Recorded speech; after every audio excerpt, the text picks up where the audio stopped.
Ping pong's not in his favor. Ty, what's up? He had to throw the Knicks in there. We're going to talk about a team. We'll start off with the squad that collapsed in their series.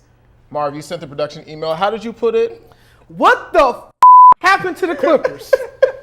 Yes, up 3-1, and they allow the Rockets to battle back and get to the Western Conference Finals. All bad. Thoughts on how the Clippers just fumbled the series? I'm going to be completely honest. I didn't watch the game because I felt like the moment I felt when it was Seattle in the Super Bowl, when I thought we had won it. I didn't need to watch it. I was wrong. Yes, you were. You know what? I can't even explain. They were up 3-1.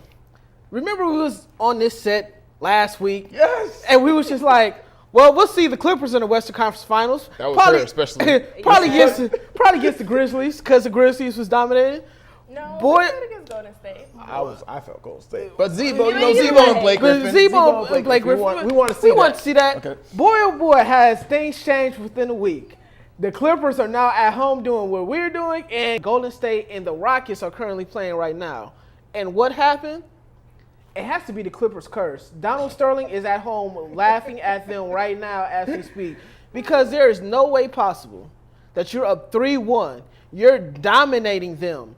They go to Houston, lose. They was up 19 in Game 6 in the Staples in the late third quarter and got beat 40 plus in the fourth quarter. Wow. They gave up 40 plus points in the fourth. You know how hard it is to do that on 2K? But they allow 40 plus points in the fourth. I just don't know. They're mentally weak. In Game 7, they just didn't show up. Mentally, they're fragile. They're very fragile. You say mentally weak. The pressure got to them. It's obvious the pressure got to them. What happened at the onset of this series? Chris Paul with a hamstring, fresh off that Game 7 series clincher against the Spurs. They don't play Chris Paul, and they take the first game. And so we're thinking, oh, man, they got this in a wrap. Yeah. You don't even need Chris Paul. You still win. We're like, ooh, Blake. Earthquake Blake, as you like to say, Marv. Earthquake Blake. Man, Blake, he is transcending in the playoffs. Man, this Lob City. Doc Rivers, JJ, Matt Barnes, and his mouth. And then it just all comes tumbling down. Let's look at some areas of blame. Blake had 27 points. Paul had 26 points. As for the bench of the Clippers, a combined 21 points in that last game. 17 of it was from Jamal Crawford. The other 2 from Big Baby Davis and 2 from Doc Rivers Jr. Austin. 0 from Spencer Hawes. Worth mentioning that because he's got quite the contract and he's giving you a goose egg in a Game 7. It's unacceptable. Absolutely unacceptable. I second those thoughts. I mean, it's completely unacceptable, especially when, like you said, Ty, you spend big money on Spencer Hawes with a 4-year, $28 million contract. Jamal Crawford has a big contract. And now DeAndre Jordan is a free agent. Chris Paul is going to be 31 next year. You don't know if Blake Griffin. It's just so much turmoil within his team now moving forward because you don't know when they're going to do it. They beat the Spurs. The Thunder did not make the playoffs. It like the prime opportunity. If you wanted to take the West, this was the year for you to take the West. Now you're hearing reports LaMarcus Aldridge might go over to the Spurs, which is going to make them a better team. You don't know if KD is going to come back. That's going to make the Thunder a better team, especially with all their additions they made during the trade deadline. The Pelicans are going to be better. The Grizzlies, the Warriors. You know, none of these teams are not going anywhere. The Clippers just, you know, Up,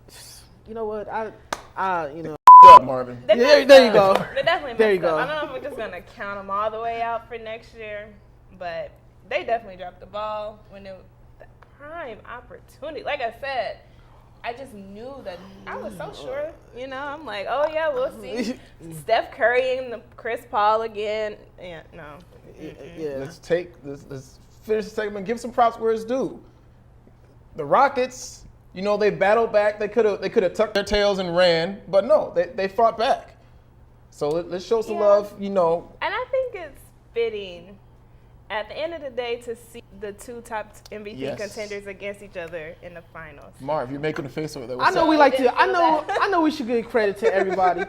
But no, the Clippers blew this game, man. They blew this whole. You won game 1 without Chris Paul, and you cannot win the series against the Rockets. Against you had Corey Brewer have a resurgence career. You had Josh Smith talking trash. You had Jason Terry, 39,000-year-old Jason Terry hyping up the crowd. Don't forget Pablo. You had all the former Knicks come against the Clippers and beat them. I can't. You know what, Steve? What you got to say about this? Really? That's a perfect segue. You got to throw the Knicks in there, though. I mean, I look at it like Magic Johnson said. The Clippers are the Clippers. They are who we thought they were.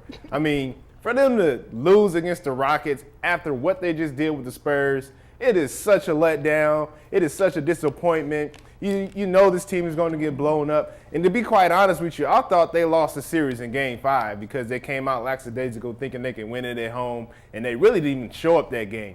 Because this is a team that's not used to success, they're not used to being able to grab a hold of the moment. And they're just a team that's just a failure to capitalize on those type of things.